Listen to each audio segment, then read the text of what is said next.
Bagaimana kita mendapatkan mati yang baik? Dan apa sih contoh-contoh mati yang baik itu? Kita akan berikan banyak contoh-contoh teman-teman sekalian dan usahakan ini menjadi target utama kita. Toh kita juga akan mati, maka usahakan husnul khatimah atau tertutup dengan mati tersebut dengan kebaikan. Maka ini penting untuk digarisbawahi dan itu ada di penentuannya di tangan kita masing-masing. Penentuan untuk kita husnul khatimah atau su'ul khatimah, baik mati atau buruk matinya ada di tangan kita. Kita sendiri yang menentukan. Ingat, setiap ibadah ada kenikmatan, jangan sia-siakan itu, selalu kerjakan. Dan setiap dosa punya kenikmatan, tinggalkan walaupun ada kenikmatannya, karena dua ini tidak bisa ketemu. Kalau kita pertemukan antara nikmat ibadah dengan maksiat, tidak bisa ketemu, tidak akan nikmat kedua-duanya. 1 menit saya jelaskan ini.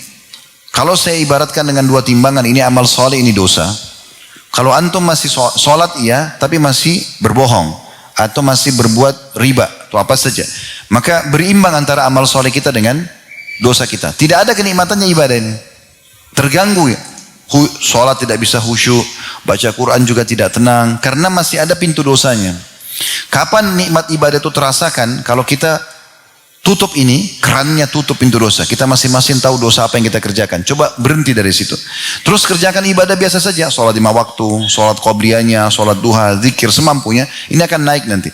Kalau makin naik, makin tebal iman itu. Tapi ini harus ditutup. Kalau ini dibiarkan terbuka, apalagi ininya sedikit rendah, ini lebih tinggi, maka tambah lebih tidak khusyuk lagi dalam ibadah. Tambah malas ibadah.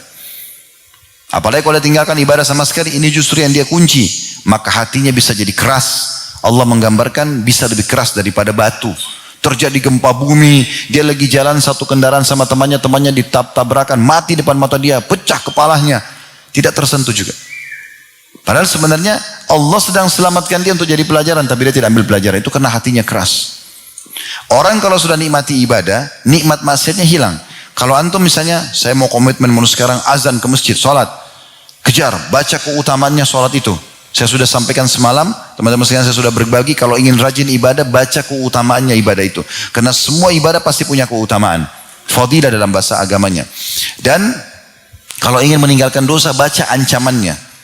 Sampai ulama tulis buku-buku dijudulkan dengan At-Targhib, ya maksudnya sesuatu yang motivasi untuk beribadah, dan At-Tarhib, ancaman bagi pelaku dosa. Dan kita cari tahu ini. Nah, kita sibuk dengan ibadah-ibadah tersebut dengan cara membaca keutamaannya dan tinggalkan dosa dengan meninggalkan ancaman-ancamannya. Nah, teman-teman sekalian, kalau kita sedang ingin rajin ibadah, kerjakan tadi. Dan kalau kita mencintai misalnya sholat tadi, contoh sholat, kita sudah baca keutamanya, kita ingin jaga, dan kita sudah nikmati itu, maka kenikmatan dosanya bisa hilang itu. Apa itu meninggalkan sholat? Sampai satu waktu pun kalau kita sempat lalai dari sholat, kita menyesal. Kenapa? Karena sudah ada kenikmatannya. Sebaliknya, kalau orang nikmati dosanya, meninggalkan sholat, maka dia akan heran melihat orang yang sholat terus. Kok itu orang sholat gak capek apa sholat terus? Gitu. Orang yang tutup aurat dan dia nikmati, misalnya seorang akhwat kita tutup auratnya, dia nikmati itu. Maka satu waktu dia tutup terus auratnya, satu waktu di rumahnya ada laki-laki nyelonong masuk, tiba-tiba masuk, bukan mahramnya, terlihatlah lehernya, terlihatlah tubuhnya, pasti dia merasa risih, dia nggak enak, karena dia tahu ini dosa, dia nggak mau, padahal bukan dia melakukannya, karena dia sudah nikmati jilbab itu, dan dia akan heran orang yang tidak tutup aurat, kenapa ya sayang orang itu tidak tutup aurat, Allah akan hukum nanti. Begitu kalau kita nikmati ibadah. Nah, orang kalau nikmati dosanya, buka auratnya, maka dia akan menikmati dan nikmat ibadahnya hilang. Dia akan merasa lihat kok aneh orang ini, kok tutup aurat, kok dia sampai pakai cadar, nggak panas ya? Begitu, jadi tidak bisa ketemu ini. Nah, orang kalau buka dua-duanya, maka akan hilang keduanya kenikmatannya. Ada orang pakai kopiah, pakai baju koko, sudah mulai ikut pengajian, tapi dia juga pacaran misalnya. Apa yang terjadi? Dia merasa risih, mau gandengan tangan nggak enak, mau ini nggak enak, karena dia tahu dia juga pakai pakaian muslim. Jadi dia berada di antara keduanya, tidak bisa ini, ya, tidak bisa ketemu. Tapi kalau orang tidak peduli dengan keimanannya, maka mungkin dia nikmati saja. Orang mabuk tapi dia juga masih sholat, dia mabuk jam 4 subuh misalnya, azan jam 4.30. Pada saat dia mau mabuk, dia nggak enak mabuknya, karena dia setengah-setengah. Mau sholat sebentar nih gimana? Tapi kalau orang tidak pikirkan sholatnya, dia tidak pikir ibadahnya, dia mabuk, biar sampai tidur di jalanan dia nggak peduli. Nah begitu, jadi nggak bisa ketemu. Mulai detik ini teman-teman coba buat satu komitmen dari pengajian ini ke depan. Semoga Allah SWT mudahkan. Nikmati ibadah itu dan maksimalkan serta tutup semua keran-keran dosa. Nanti di situ antum akan rasakan iman itu akan bertambah. Karena ahli sunnah wal jamaah mengatakan iman bertambah dengan ketaatan, berkurang dengan kemaksiatan. Baik, kita masuk ke step keduanya, mati-mati yang baik dalam Islam. Yang pertama adalah orang yang meninggal dalam keadaan mengucapkan la ilaha illallah.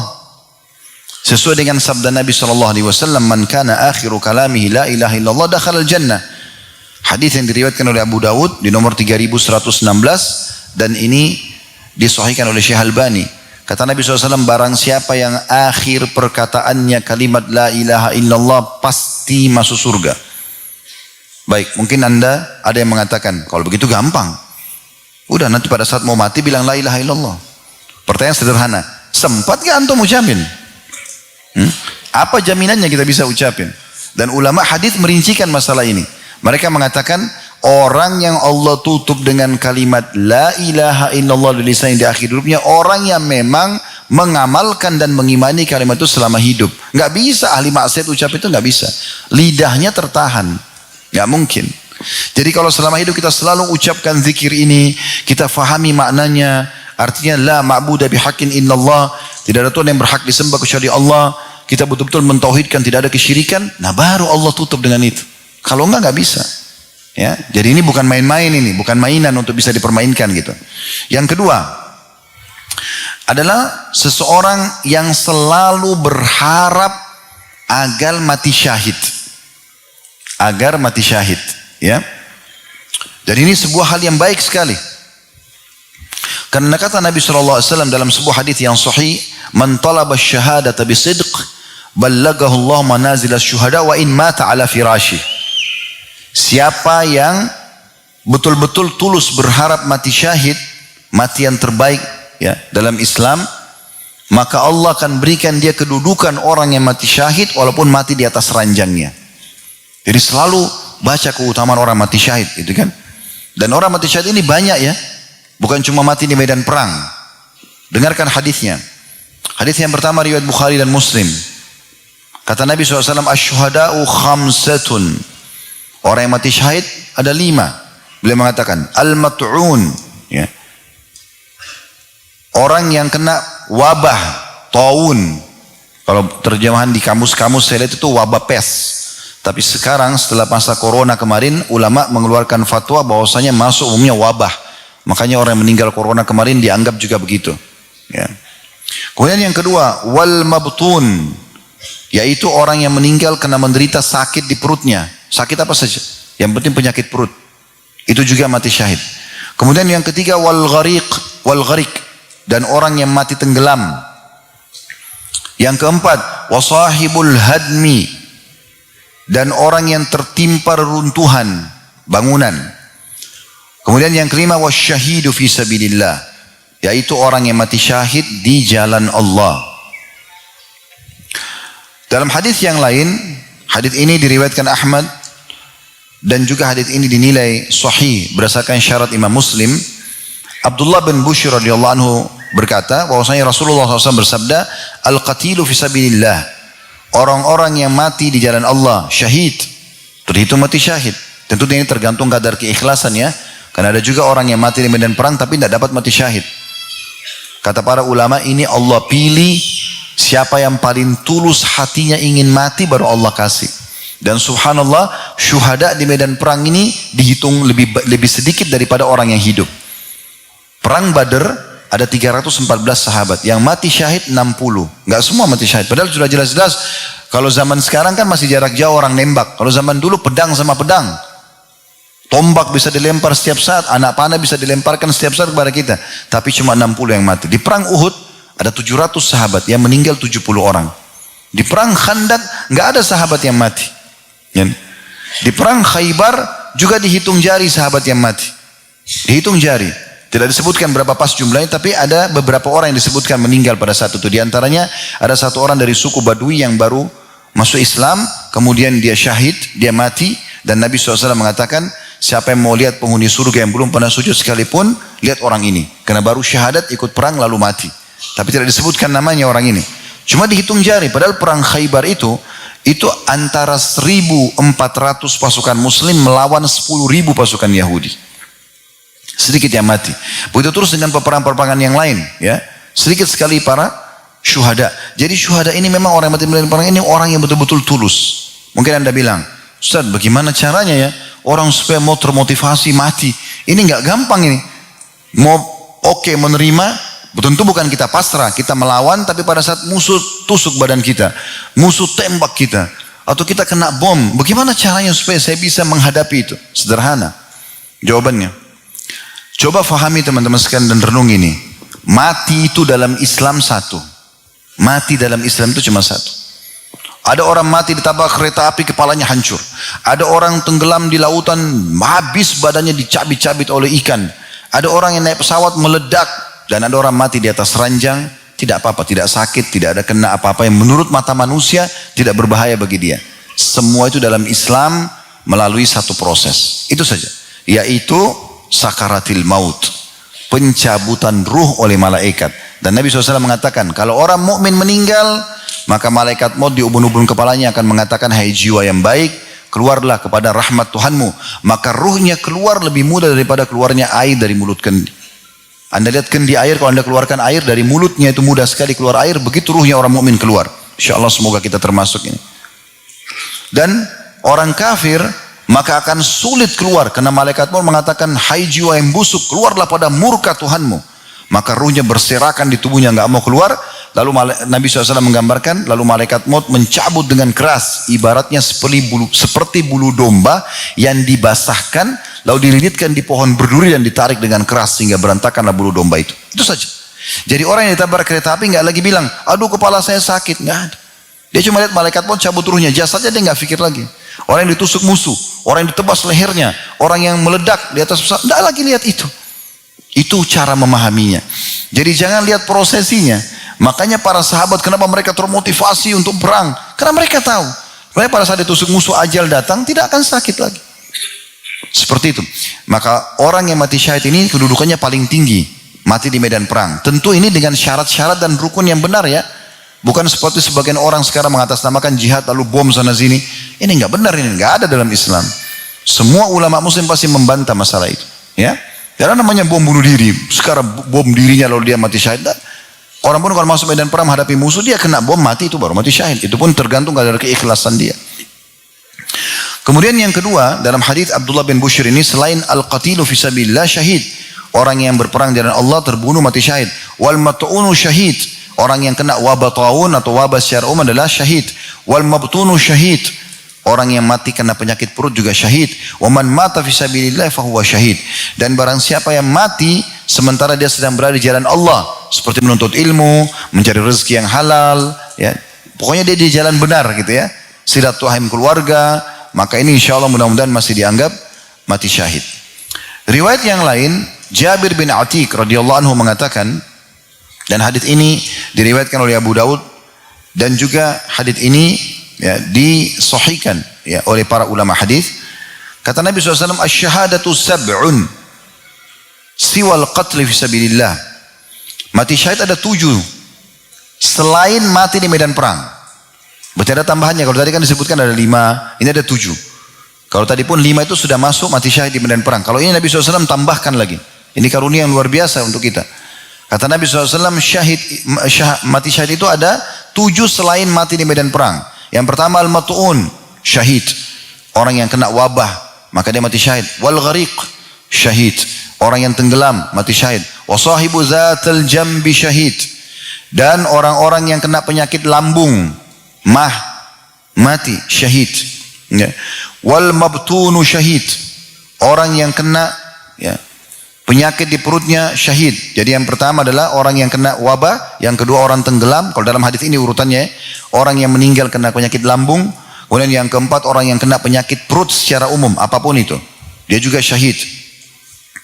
Kemudian kata Nabi SAW, wasahibul hariq, syahid. Orang yang mati kebakaran, syahid. Kemudian walladhi yamutu tahtal hadmi, syahid. Orang yang meninggal dalam kondisi kena runtuhan bangunan, syahid. Wal mar'atu tamutu bijum'in, syahid. Dan wanita pun yang meninggal dalam kondisi bayi di perutnya atau prosesi melahirkan syahid. Nah, di sini ada tambahan wanita, ya. Beberapa waktu lalu subhanallah sempat terjadi di Masjid Haram, ya. Itu kejadian yang luar biasa itu. Kalau antum sempat lihat yang runtuhan Masjid Haram jatuh. Itu secara struktur dan itu disampaikan juga oleh para arsitek pada saat itu, kayaknya itu nggak mungkin terjadi. Bangunan sekokoh itu secara hitung-hitungan manusia nggak mungkin rubuh, dijatuhin pun alat berat itu tidak mungkin separah itu. Subhanallah, ditemukan pada saat dibersihkan ada orang meninggal lagi sujud, ada yang pegang Quran dalam kondisi dia ditimpa itu mati, Quran masih di tangannya, ya. Ada yang lagi pakai baju ihram dan segala macam. Maka subhanallah, saya mengatakan maha suci Allah yang telah memilih siapa yang mati syahid. Mungkin ada di antara mereka yang minta supaya mati di situ. Allah datangkan ini dan Allah pilih. Subhanallah. Kemudian dalam riwayat yang lain disebutkan oleh Ibnu Ambari, "Lianna Allah Ta'ala ya, wa malaikatahu alaihimus salam yashhaduna lahu bil jannah, fa makna syahid mashhud lahu." Bisa juga makna syahid tidak harus mati di jalan Allah, tapi siapapun yang Allah Ta'ala dan para malaikatnya menyaksikan orang tersebut dengan surga, dapat jaminan surga, maka makna syahid masuk di dalamnya. Ini diambil daripada syarah Sahih Muslim. Baik, ini yang kedua dari mati syahid, ya. Berharap agar mati syahid. Berdoa kepada Allah agar ditutup dengan hidupnya. Dengan cara apa terserah, itu terserah Allah. Gitu kan? Tapi kita minta tulus supaya Allah jangan saya mati biasa. Matikan saya dalam kondisi syahid. Dan siapa yang berharap itu tulus dari hatinya, nanti Allah yang pilihkan, maka dia akan mendapatkan derajat nanti di akhirat orang yang mati syahid, walaupun dia mati di atas ranjangnya.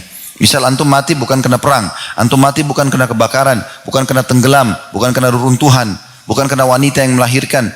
Tapi kita mati dasarnya cuma dalam hati ini berharap kalau Allah bisa matikan syahid, maka Allah akan kasih. Ya. Ulama menanggapi tentang harapan Khalid bin Walid radhiyallahu anhu. Sahabat ini dari dulu berharap mati syahid sampai dikatakan dalam gambaran tubuh beliau tidak tersisa tempat kecuali ada sabetan pedang atau bekas anak panah atau tusukan tombak. Penuh badannya beliau dengan luka karena perang terus hidupnya. Walaupun menang terus dalam peperangan, terakhir beliau meninggal dalam kondisi di atas ranjang, tidak mati. Tapi kata para ulama, karena Khalid bin Walid ini berharap sekali mati syahid, Allah memberikan kepada dia karena niatnya yang tulus, ya. Dan bagi wanita yang meninggal dalam kondisi, ya, dia melahirkan, ya, atau masih dalam nifas, pendapat sebagian ulama, itu juga dihitung syahid. Dari hadis Ubadah bin Samit radhiyallahu anhu bahwasanya Nabi SAW mengatakan, wal mar'atu yaqtuluha waladaha jam'a'u syahada, jam'a'u syahada, yajurruha waladuha bisaririhi ilal jannah. Dan wanita yang terbunuh karena anaknya, misalnya dia melahirkan, tergolong syahid, dan anak itu akan menariknya dengan tali pusarnya nanti ke surga. Hadis ini, ya, disahihkan atau disebutkan oleh Syekh Albani dan beliau sahihkan dalam kitabnya Ahkamul Janaiz, ya. Kemudian yang perlu digarisbawahi dari jenis orang yang mati syahid ini, teman-teman sekalian, ulama merincikan mengatakan kalau keutamaan dunia, nilai mati syahid semua dapat. Maksudnya mereka mati baik, husnul khatimah. Tapi keutamaan akhirat maka enggak didapatkan kecuali orang yang mati di medan perang. Seperti misalnya orang yang pada saat meninggal, ya, pada saat meninggal itu teman-teman sekalian, orang-orang yang mati syahid itu kalau meninggal, kalau di medan perang, ya, tidak dimandikan lagi, tidak dikafani. Makanya para syuhada di Badar, di Uhud, Nabi SAW langsung suruh kuburkan dengan baju mereka. Tapi orang yang mati tenggelam, orang kalau ditemukan jenazahnya, perempuan yang mati melahirkan tadi, ya, orang yang mati karena penyakit lambung, penyakit perut, semua ini tetap dimandikan seperti umumnya orang. Jadi beda dengan orang yang mati di medan perang, ya. Kemudian juga orang di akhirat nanti, orang yang mati syahid itu mereka akan memberikan 70 syafaat keluarganya. Nah, ini untuk orang mati syahid di medan perang. Kalau orang yang mati syahid yang lain bisa memberikan tapi tidak sebanyak ini, tidak seperti orang mati syahid di medan perang. Kemudian juga orang yang mati syahid nanti kata Nabi SAW begitu dia dibangkitkan maka akan keluar dari tempat yang berdarah dari tubuhnya itu bau yang lebih wangi dari bau kasturi. Dengan nah itu semua akan didapatkan khusus untuk orang-orang yang mati di medan perang. Jadi berbeda secara penilaian nanti tapi mereka husnul khatimah semua. Kemudian ada juga mati di malam Jumat atau di hari Jumat. Ini disebutkan dalam hadis, ini mati yang ketiga. Mati baik yang ketiga ya. Disebutkan dalam hadis riwayat Ahmad dan juga Tirmidzi dan ini disebutkan juga dengan beberapa perawi hadis ya. Dari hadis Abdullah bin Amr radhiyallahu anhu bahwasanya Nabi SAW bersabda, "Ma min muslimin yamutu yaumul jum'ati aw lailatal jum'ati illa waqahu Allahu fitnatal qabr." Tidak ada seorang muslim yang meninggal pada hari Jumat atau malam Jumat melainkan Allah akan menjaganya dari fitnah atau siksa kubur. Berarti dia husnul khatimah di situ. Ya, ini yang ketiga. Yang keempat, orang yang mati dalam membela haknya dia. Hartanya misalnya mau direbut oleh para perampok, ya, dirampas, lalu dia berperang, dia lawanlah walaupun dia sendiri sampai dia terbunuh, maka syahid. Kembali kepada sebuah hadis dari hadis Abu Hurairah radhiyallahu anhu, qala jaa rajulun ila Rasulillah sallallahu alaihi wasallam, datang seseorang kepada Nabi SAW, faqal, dia berkata, ya Rasulullah, ara'aita in jaa rajulun yuridu akhdha mali. Wahai Rasulullah, bagaimana pendapat anda kalau ada seseorang yang mau merampas hartaku? Bagaimana? Apa yang harus saya lakukan? Apa sikap saya? Kata Nabi SAW, la tu'ti malak. Jangan kau kasih hartamu. Dan ini teman-teman luar biasa ya. Islam mengajarkan sifat ya keberanian pada saat membela kebenaran. Tidak boleh pengecut. Jangan kau kasih. Lalu apa kata orang itu? Dia lanjutkan. Dia mengatakan, qala araita in qatalani. Bagaimana kalau orang itu memaksa dan dia berusaha membunuhku? Kata Nabi SAW, qatilhu, lawan dia. Lawan itu perampok. Ini sabda Nabi ya. Lalu kemudian, bagaimana kalau saya terbunuh di tangan dia? Kata Nabi SAW, kau mati syahid. Kalau kau meninggal dibunuh oleh perampok tersebut, kau mati syahid. Qala araita in qataltuhu, qala huwa finnar. Kata orang ini, bagaimana kalau saya yang bunuh dia? Kata Nabi SAW, dia masuk neraka. Begitu Nabi SAW mengingatkan kepada para sahabat, dan hadisnya hadis sahih riwayat Muslim nomor 140. Ya, dan memang kita sudah tahu di antara doa-doa Nabi SAW adalah beliau berlindung dari sifat jubun namanya, pengecut. Ya, pengecut. Tentu teman-teman sekalian, keperkasaan bukan untuk pamer, bukan untuk menunjukkan kepada orang perkasa, ya, teriak-teriak, bukan. Justru kalau antum melihat ada orang sangat tenang, tidak emosional, nah itu orang yang perkasa sebenarnya. Tapi di saat dibutuhkan dia akan keluarkan untuk membela dirinya, kemampuannya untuk membela dirinya sampai dia mati syahid. Itu yang kata Nabi SAW dalam hadis yang sahih. Laisa sur'atu bil ghadab. Bukan keperkasaan, kejantanan. Ya. Itu dilihat daripada teriak-teriaknya orang. Walakinna sur'atu man malaka nafsu indal ghadab. Tapi keperkasaan itu terlihat, keberanian itu justru pada saat orang bisa mengontrol emosinya. Dia saat terdesak, dia melawan. Ya. Dalam riwayat yang lain, bahwasanya ada seseorang juga datang kepada Nabi SAW. Qala ja'a rajulun ila Nabi SAW faqala ar-rajulu ya'tini fayuridu ilai fayuridu mali. Ini sebenarnya hadis diriwayatkan oleh Qabus bin Mukharik ya, dari bapaknya, dari ayahnya. Dia mengatakan, aku mendengarkan Sufyan Tsauri menyebutkan hadis ini. Dia mengatakan bahwasanya ada seseorang datang kepada Nabi SAW dan mengatakan, ya Rasulullah, bagaimana kalau seandainya ada seseorang yang datang ingin merampas hartaku? Qala zakirhu billah. Kata Nabi SAW, ingatkan dia kepada Allah. Bertakwalah kepada Allah, takutlah, nanti Allah akan hukum kamu, ingatkan. Qala fa in lam yadhkur. Kalau seandainya dia tidak mau ingat ya Rasulullah. Atau la fa in lam yadzakkar atau yadzakkar, ya. Kalau dia tidak ingat, dia tidak mau tahu itu. Ya. Maka kata Nabi SAW, qala fasta'in alaihi min man haulak. Minta tolong pada orang di sekitarmu supaya membantu. Minal muslimin, dari kaum muslimin. Qala fa in lam yakun hauli ahadu minal muslimin. Bagaimana kalau di sekitar saya tidak ada satupun umat Islam? Qala fasta'in alaihi bis sultan. Kalau begitu minta tolong pada pemerintah setempat. Qala fa inna sultan anni. Kalau seandainya pemerintah jauh dariku, tidak bisa aku minta tolong. Qala qatil duna malika hatta takuna min syuhada'il akhirah au tamna'a malak. Kalau begitu berperang, bela hartamu sampai kau termasuk syuhada akhirat nanti. Atau kau akan mendapatkan hartamu.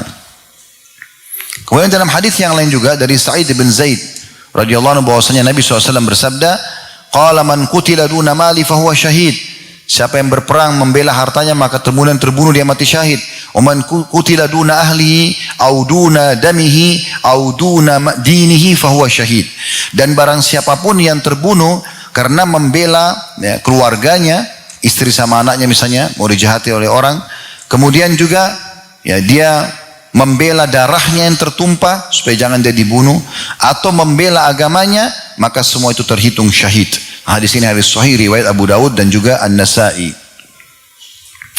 Kemudian juga termasuk dalam masalah ini adalah meninggal dalam keadaan ribat. Ya. Ini yang keberapa nih? Yang keempat kalau tidak salah ya, bagian tadi. Orang yang meninggal dalam keadaan ribat. Apa tuh ribat teman-teman? Mengikat diri di perbatasan peperangan antara muslimin sama orang non-muslim. Ya terutama kalau wilayah-wilayah yang sedang dijajah oleh musuh ya. Kayak kita dulu di Indonesia waktu masih dijajah oleh Belanda, dijajah oleh Jepang, itu luar biasa masa niat ribatnya itu ya. Nah seperti teman-teman kita sekarang di Palestina dijajah oleh Yahudi, nah itu masa-masa ribat gitu. Saya bertemu dengan beberapa teman-teman dari Palestina, saya tanya, ada yang dari Saudi datang, ada yang dari beberapa negara. Dia bilang saya pernah tinggal di Saudi, saya pernah tinggal di sini dan situ. Terus saya tanya, kenapa kembali ke sini? Kan di sini tidak aman, dijajah oleh dia. Dia bilang saya mau ribat. Maksudnya saya mau coba mengikat diri di sini, karena ribat itu kata Nabi SAW dalam hadis ya, dari hadis Salman Al-Farisi radhiyallahu anhu supaya tahu kenapa keutamanya mereka kejar. Ribatu yaumin fi sabilillah, ribatu yaumin wa lailah. Ya, ribatu yaumin wa lailah khairum min siyami syahrin wa qiyami. Ribat berjaga-jaga di perbatasan antara muslim sama orang non-muslim atau di wilayah yang sedang dijajah sehari semalam itu lebih baik daripada berpuasa sebulan dan juga sholat malam selama sebulan. Wa in mata jara alaihi amaluhu alladhi kana ya'maluhu. Dan kalau dia meninggal, maka Allah akan terus gulirkan pahala amal-amal semua yang pernah dia kerjakan. Wa ujri alaihi rizquhu wa umina al-fattan. Dan pasti akan mengalir juga, akan diberikan rezekinya dan juga akan terjaga dari fitnah. Hadis ini diriwayatkan Muslim. Di sini dimaksudkan adalah orang termasuk mati yang baik adalah pada saat dia mati ribat ya.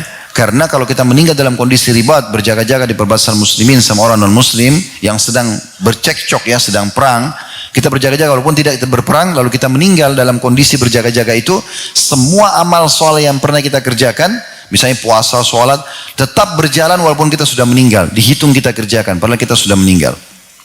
Selanjutnya, meninggal secara umum, kalau berbuat amal soleh, apa saja. Dan ini yang paling ringan tentunya. Ini termasuk husnul khatimah. Amal soleh apapun yang dikerjakan, tapi kalau sementara prosesi kita kerjakan meninggal, lagi sedekah, lagi baca Quran, lagi zikir, lagi sujud sholat sunnah, pokoknya apa saja. Maka itu juga termasuk husnul khatimah. Dari hadis Hudzaifah bin Yaman radhiyallahu anhu beliau berkata bahwasanya Nabi SAW bersabda, "Man qala la ilaha illallah ibtigha wajhillah, khutima lahu biha, dakhala al-jannah." Barang siapa yang mengucapkan la ilaha illallah karena ikhlas mencari wajah Allah, kemudian amalnya ditutup dengannya, maka ia masuk surga. Kemudian dikatakan wa man shama yauman ibtigha wajhillahi khutima lahu biha, dakhala al-jannah. Siapa yang berpuasa satu hari niat ikhlas karena Allah, kemudian dia meninggal dalam kondisi puasa, dijamin masuk surga. Wa man tasaddaqa bi shadaqatin khutima lahu biha, dakhala al-jannah. Dan barang siapa yang lagi bersedekah kemudian ditutup hidupnya dengan sedekah, lagi prosesi sedekah, lagi transfer atau mengantarkan makanan atau minuman yang mau disedekahkan atau pakaian, kemudian dia meninggal, maka dijamin masuk surga. Hadits ini disebutkan oleh Syarban dalam Ahkam al-Janaiz dan beliau menyatakannya sahih. Ini teman-teman sekalian ya, yang dianggap mati syahid yang ke-5 atau yang ke-6 ya. Kemudian juga termasuk husnul khatimah adalah kalau banyak orang yang memujinya di saat dia meninggal, pujian orang ya. Jadi kalau teman-teman mau tahu poin ini, sekarang bayangkan diri kita di detik ini meninggal. Kira-kira menurut antum pribadi, orang akan nilai baik atau tidak?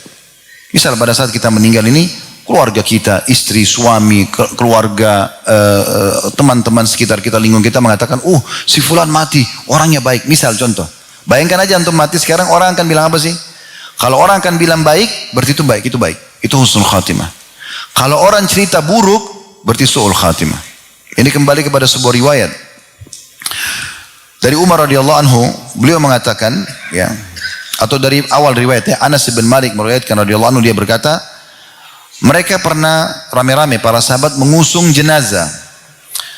Lalu atau lewat, maaf, waktu Anas bin Malik, Umar bin Khattab dan sahabat-sahabat Nabi lain lagi sama Nabi, terus ada jenazah lewat dan jenazah lagi diusung, gitu kan?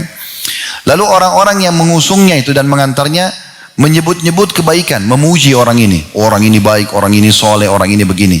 Maka tiba-tiba Nabi SAW mengatakan wajabat. Maksudnya sudah seperti yang kalian ucapkan. Berarti orang ini baik gitu. Lalu kemudian lewat lagi jenazah yang kedua. Orang-orang pada mengusung jenazah itu tapi orang sebutin keburukannya. Orang ini jahat, orang ini begini, disebutkan keburukannya. Maka kata Nabi SAW, wajabat. Seperti yang kalian ucapkan. Maka Umar mengatakannya, Rasulullah, apa maksud anda dengan perkataan anda? Telah terjadi itu.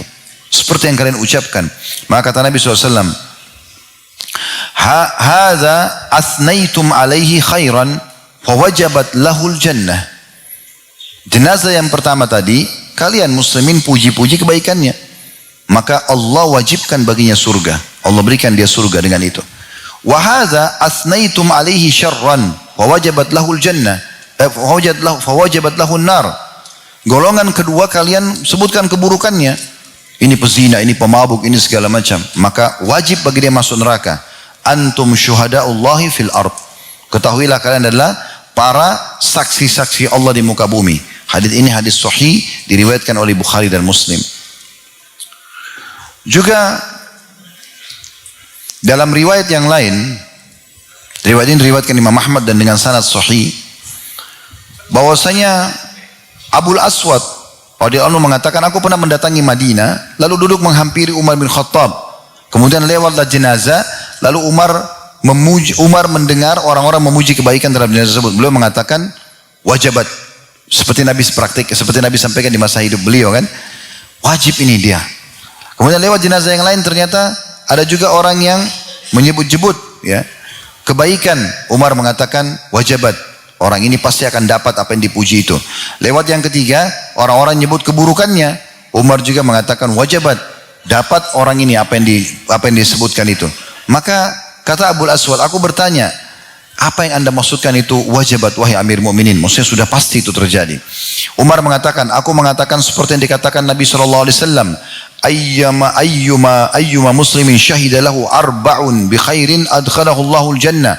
Tidak ada seorang muslim pun yang dipuji kebaikan oleh 4 orang saja. 4 orang ini semua bilang ini orang baik. Kecuali pasti dia masuk surga.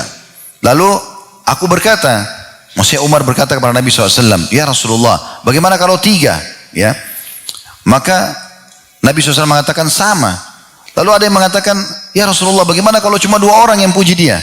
Kata Nabi SAW, 2 orang juga. Kemudian kami bertanya, atau kemudian kami tidak bertanya tentang 1 orang, kata Umar. Di sini Imam Nawawi rahimahullah menjelaskan dulu, supaya jelas ya, harus gamblang kita belajar ini.